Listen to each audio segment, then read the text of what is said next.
está definido. É que, diferente de muita gente, os ministros do STF já definiram que eles precisam ter aumento. E vão ter aumento em 23 e aumento em 24, 2023 e 2024. Nós vamos lá para Brasília, para a gente começar a falar desse assunto, com o Márcio Rocha, que explica. Fala, Márcio. Boa tarde, Ronald. Boa tarde, Zaidan. Boa tarde a todos que nos acompanham. Pois é, em uma reunião administrativa virtual, a maioria dos ministros do Supremo Tribunal Federal decidiu enviar ao Congresso Nacional uma proposta de reajuste dos próprios salários. De acordo com essa proposta, com esse pedido, os magistrados devem ter um aumento de 18% nos vencimentos, e esse aumento que seria pago em 4 parcelas a partir de abril de 2023 até julho de 2024. Atualmente, o salário de um ministro do Supremo é considerado o teto do funcionalismo público e, neste momento, é de R$ 39 mil, um pouco mais de R$ 39 mil. Com esse reajuste, os vencimentos dos magistrados vão chegar aí a pouco mais de R$ 46 mil. E ainda de acordo com o próprio Supremo, as propostas que foram analisadas, pelo colegiado, eram ainda maiores, entre 30% e 40%, mas acabaram reduzidas. O mesmo índice desses 18% deve ser aplicado nos vencimentos dos demais servidores do Poder Judiciário, isso porque o salário do ministro do Supremo é base de outros salários, do Poder Judiciário, e aí só o orçamento para o STF em 2023 deve ser 11%, quase 11%, maior em relação ao que foi aprovado para esse ano, 2022, e passa a ser de 851 milhões de reais. O último aumento de salário dos magistrados, ocorreu em 2018, um percentual aí de reajuste de 16,38%, e nessa época, estudos da Câmara dos Deputados e do Senado projetaram que somente a correção automática nesses vencimentos de todos os juízes geraria um impacto de 4 bilhões de reais. Boa tarde, eu volto com vocês. Valeu, obrigado, Márcio. Zaidan, eu acho que todo mundo tem que ter aumento, sempre. O ministro do STF, o Ministério Público, o bancário concursado, o médico concursado, todo mundo tem que ter aumento. Como eu quero também um aumento na iniciativa privada, todos são merecedores. A diferença é que se o bancário quiser ter aumento, ele não vai se reunir e vai decidir qual aumento que ele tem que ter. O médico que foi concursado também, se ele quiser, não vai. E não adianta a Associação dos Médicos Federais, que trabalham para o Estado, tomar a decisão de que tem que ter aumento, porque não vai ter aumento se não tiver isso de cima para baixo, não do meio para cima. Isso não vai acontecer. No caso dos ministros do STF, isso é possível, eles tomam essa decisão, mandam para o orçamento. A pergunta é: quem vai pagar o salário? A fonte é exatamente a mesma. A pergunta que eu faço é como se chega à conclusão de que os ministros do STF merecem um aumento com base num orçamento que é pago pelo cidadão e outros membros do Estado e que também merecem tanto quanto ministros do STF, não depende deles a decisão se merecem ou não ter aumento, Zaidan. E no papel você tem um filtro. Você tem um crivo, você tem uma barreira, que é o Congresso. O Congresso pode dizer não. Mas aí entra a diferença entre o que está no papel, aquilo que é idealizado, e a realidade. As relações institucionais, as relações entre poderes. Porque isso aqui é uma peça de orçamento, que basicamente está dizendo que só a Suprema Corte, só o Supremo Tribunal Federal deve custar, no ano que vem, 850 milhões de reais. É o orçamento. Só o Supremo. Quando você olha o número de juízes e tal, é uma corte pequena. Se você comparar com o STJ, por exemplo, tem muito mais juízes, não é?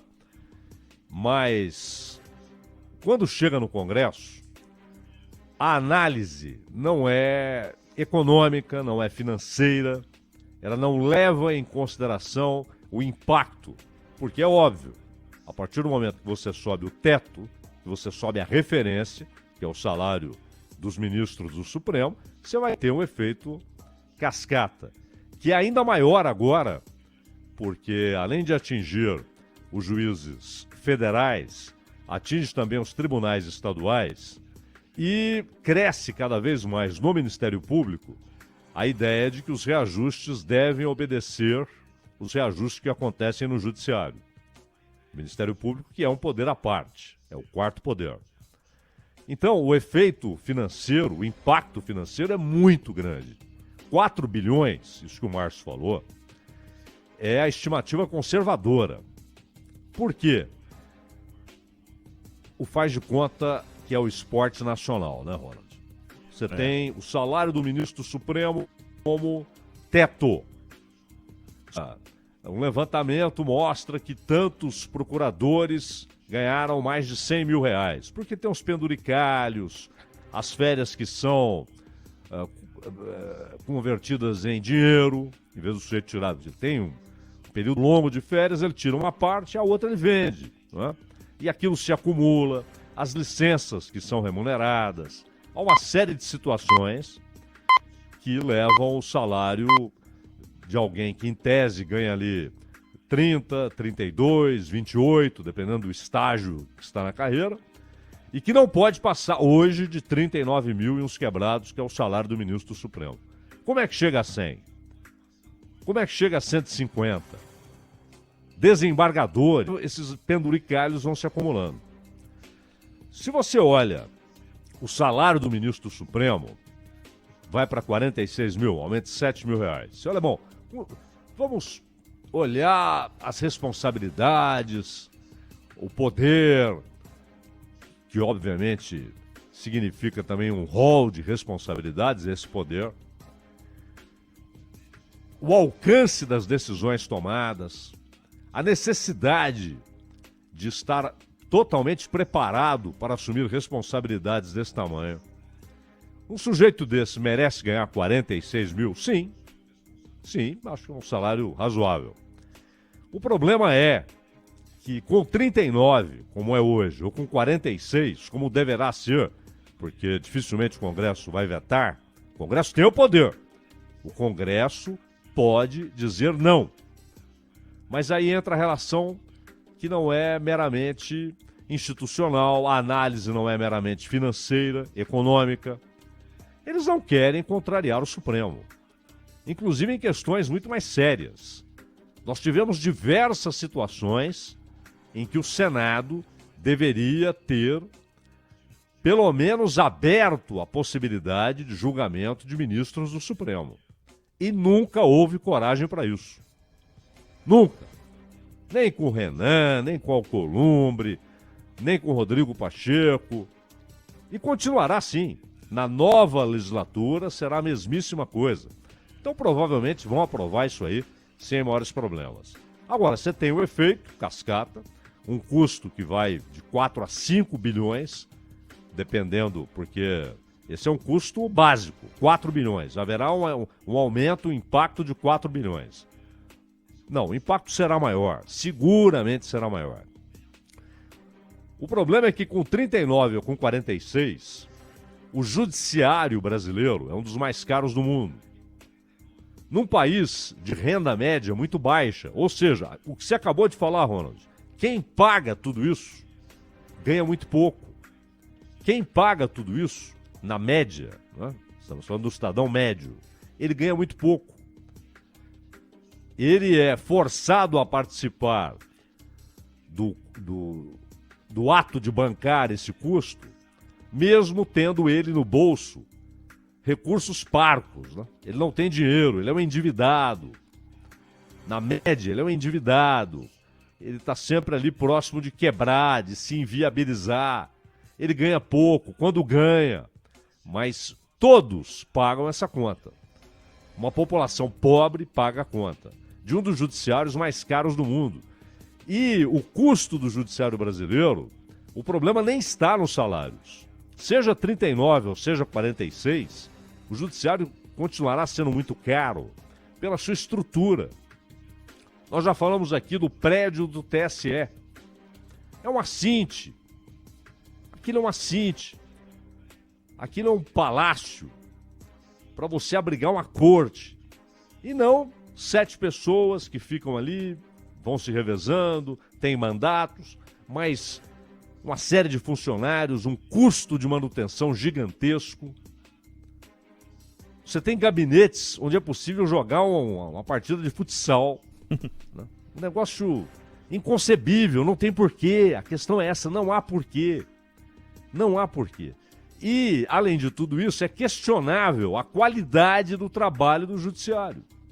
Começando pelo Supremo, que tem hoje uma composição muito ruim,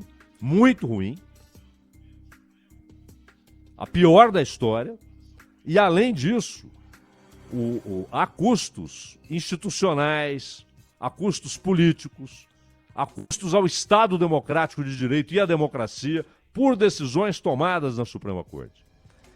Então, não só o custo absoluto é alto, aquilo que o judiciário acaba gastando, custando, o preço de haver o Poder Judiciário no Brasil é muito alto, como o custo relativo, aquilo que ele devolve para a sociedade. Agora, o salário, ele é até um mal menor, e acho razoável que o ministro do Supremo ganhe isso aí.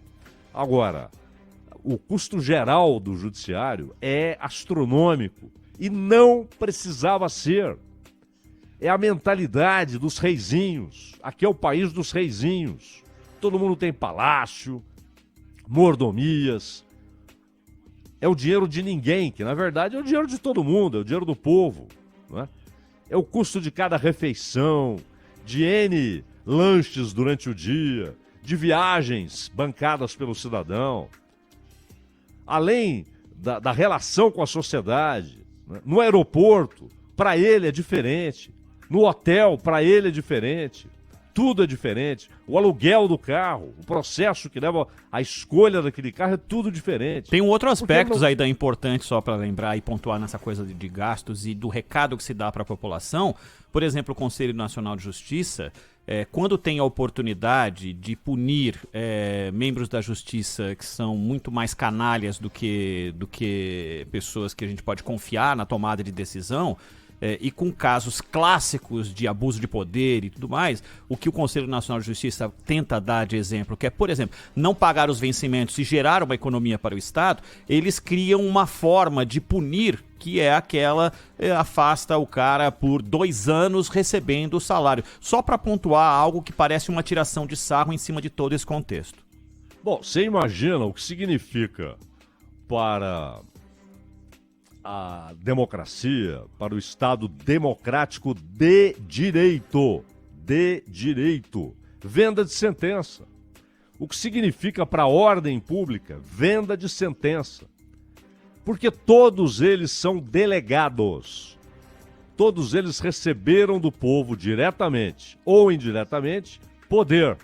Diretamente por intermédio de eleição, indiretamente quando os eleitos, os representantes do povo, escolhem outras pessoas para funções que não são pelo voto direto, inclusive juiz, inclusive ministro do Supremo, inclusive procurador-geral da República.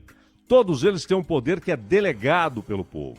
Quando um sujeito vende sentença, é como quando um parlamentar vende voto. O parlamentar que vende voto, seja no mecanismo mensalão, seja no mecanismo emendas de relator, isso é cuspir no sistema de representatividade. É cuspir na legitimidade da representação, na democracia. É cuspir na república, é cuspir no povo. É um desprezo por tudo o que garante a sustentação de uma democracia e de um Estado de Direito. Vender voto é como um juiz que vende sentença. E a punição para o sujeito que vende sentença, qual é? Ficar na praia, de pernas pro ar, tomando um ventinho e ganhando um salário extraordinário. Essa é a punição que ele recebe. É o exemplo que você está dizendo. Agora, eles vão argumentar e tem toda a razão. Nós não decidimos. Ao fim, é uma reivindicação. Uma reivindicação de que o orçamento para o judiciário seja esse aqui, o que vai representar que o teto, ou seja, o salário dos ministros, chegará a R$46 mil. Quem diz sim ou não é o Congresso. No papel é isso. O que foi idealizado, e muito bem idealizado, é isso. A idealização é inquestionável. Olha, tá aqui, o Congresso, como representante do povo, vai dizer se pode ou não. Prontos, para dizerem não, por exemplo, para o funcionalismo, né? Para o enfermeiro, para a enfermeira, para a médica, para a professora, para o professor. Não tem dinheiro. Não tem dinheiro. Que podemos pagar isso. Ainda vem com aquele papinho. Sabemos que é pouco, mas é a nossa realidade. Sempre, sempre. Agora, na hora de um poder autorizar o outro a ter um aumento desse nos salários, nos vencimentos e no custo geral do funcionamento daquele poder, a inibição é geral. Ninguém diz não. O Congresso não vai dizer não. Vai referendar esse troço.